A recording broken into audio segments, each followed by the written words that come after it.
میدن به دانشگاه نمیدونم فلانفورت ولی منی که پای مملکتم وایستادم، منی که با همه چیز ساختم، منی که موزیک مجانی دادم، منی که والیبال شد رفتم اونجا خودم بلیط گرفتم رفتم، به من میگید چاپلوس، منو تو جاهای مختلف میزنید زمین، در صورتی که شما باید میگفتید آقا این جوون ما چرا نمیتونه هوادار باشه؟ چه اشکالی داره که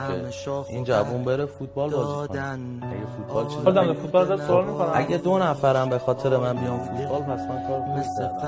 اصلا آقا من بازی بلد نیستم، همین که وقتم میخوام بذارم این باید چیز مثبتی باشه و باید استفاده کنم و باید از من دعوت کنن،